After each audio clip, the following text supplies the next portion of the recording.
กรมงบประมาณแห่งรัฐกระทรวงการเงินได้จัดกล่องประชุมปรึกษาหารือเกี่ยวกับการขนครัวโฮมและปรับปรุงกฎหมายว่าด้วยงบประมาณแห่งรัฐวันที่29ตุลา2025กรมงบประมาณแห่งรัฐกระทรวงการเงินได้จัดกล่องประชุมปรึกษาหารือเกี่ยวกับการขนครัวโฮมและปรับปรุงกฎหมายว่าด้วยงบประมาณแห่งรัฐโดยการเป็นประธานของท่านหนูเซยพรหมศรีจันทร์หัวหน้ากรมงบประมาณแห่งรัฐมีต่างหน้าจากห้องการบรรณาธิการและภาคส่วนที่เกี่ยวข้องเข้าร่วมในกล่องประชุมท่านหนูเซยพรหมศรีจันทร์ให้ฮู้ว่าภายหลังที่ได้จัดตั้งปฏิบัติแผน5ปี2021-2025โดยอิงตามกฎหมายว่าด้วยงบประมาณแห่งรัฐเห็นว่า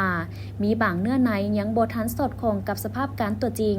ฉะนั้นเพื่อเฮ็ดให้สอดคล้องตามแผนปี2026-2030จึงต้องมีการปรับปรุงคืนกฎหมายและนิติกรรมจำนวนหนึ่ง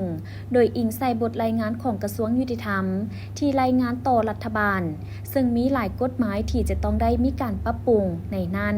มีกฎหมายว่าด้วยงบประมาณแห่งรัฐพร้อมกันนั้นท่านหัวหน้ากรมงบประมาณแห่งรัฐได้เน้นให้กองประชุมจงยกสูงความรับผิดชอบและเอาใจใส่ในการขนครัวศึกษาบรรดาข้อคงค้างจุดอ่อนในระยะผ่านมาเพื่อรับประกันให้แก่การสร้างกฎหมายว่าด้วยงบประมาณแห่งรัฐก็คือการปรับปรุงครั้งนี้ได้รับมากผลและแท้เหมาะกับตัวจริงโอกาสนี้ท่านสุวรรณคำสุมพลภักดีรองหัวหน้ากรมงบประมาณแห่งรัฐได้ผ่านแผนการเคลื่อนไหวและเนื้อในการขนครัวเบื้องต้นของกรมงบประมาณแห่งรัฐต่อคณะปรับปรุงเนื้อในของกระทรวงการเงินเพื่อพร้อมกันขนครัวและประกอบคำเห็นต่อเนื้อในกฎหมายฉบับดังกล่าว